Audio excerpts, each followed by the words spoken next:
দর্শক, রাকসু নির্বাচনের খবর জানাতে সরাসরি যুক্ত হচ্ছেন সহকর্মী কাজী শাহেদ। শাহেদ, আপনি আমাদের জানাবেন প্রার্থী তালিকা সহ অন্যান্য সম্পর্কে কি ধরনের তথ্য আপনার কাছে আছে, সর্বশেষ তথ্যটি জানাবেন। ধন্যবাদ।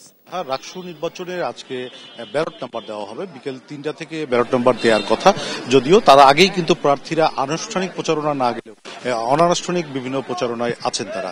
যদিও গতকাল স্বচ্ছ ব্যালট বাক্স এবং হাতে ভোট গণনা নিয়ে একটা দ্বিমুখী বিতর্ক এখানে তৈরি হয়েছে, কেউ পক্ষে কেউ বিপক্ষে কথা বলছেন। আমরা একটু শিক্ষার্থী প্রার্থী তাদের সঙ্গে একটু কথা বলতে চাই।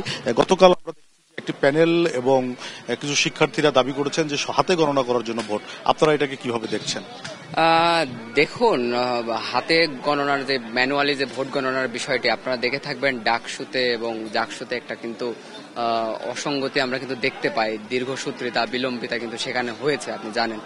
তো এক্ষেত্রে আরেকটি বিষয় থেকে থাকে যে আসলে ডিজিটালি আসলে কারচুপির একটা সুযোগ থেকে থাকে। আমরা মনে করি বিশ্ববিদ্যালয় প্রশাসন সহ নির্বাচন কমিশন যদি আরেকটু যদি পদক্ষেপ নেয়, এক্ষেত্রে আমার মনে হয় শিক্ষার্থীরা সহ আমরা যারা ভোটার এবং প্রার্থীরা রয়েছে তারা আমরা উপকৃত হব। আর কি আরেকটু সদিচ্ছার অভাব, এখানে সদিচ্ছার আজকে দেখাতে হবে আমার মনে হয় প্রশাসন। এটা কি ধরনের সদিচ্ছা দেখাতে হবে বলে মনে হয়? আমি মনে করি শিক্ষার্থীরা সহ বিভিন্ন প্রার্থীরা ভোটাররা একসাথে বসে একটা আলাপ আলোচনা তো করা যেতে পারে, আমি মনে করি আসলে।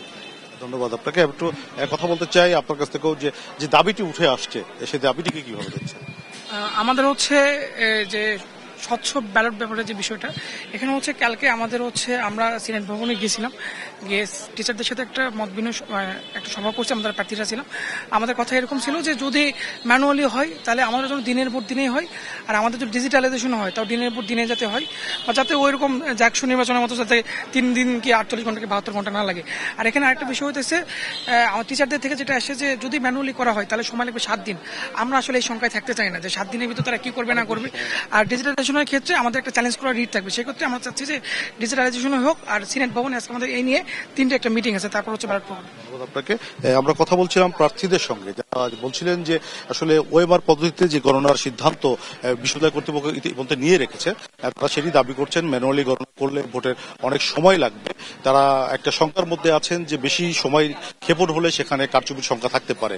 তো এই নিয়ে এখন পর্যন্ত যেহেতু চূড়ান্ত কোনো সিদ্ধান্ত হয়নি, বিশ্ববিদ্যালয় প্রশাসন আগের সিদ্ধান্তে অটল আছে। দেখা যাক সে নিয়ে কি হয়। বিকেল 3টায় ব্যালট নম্বরগুলি দেওয়া হবে, এরপরই মূলত প্রার্থীরা আনুষ্ঠানিক প্রচারণায় নামবেন। তবে এখন পর্যন্ত যেটি বলা যায় যে একটি উৎসবমুখর রাকসুর যে প্রস্তুতি সেটি চলছে। তো স্নেহা, এই ছিল রাকসু থেকে আমার কাছে সর্বশেষ।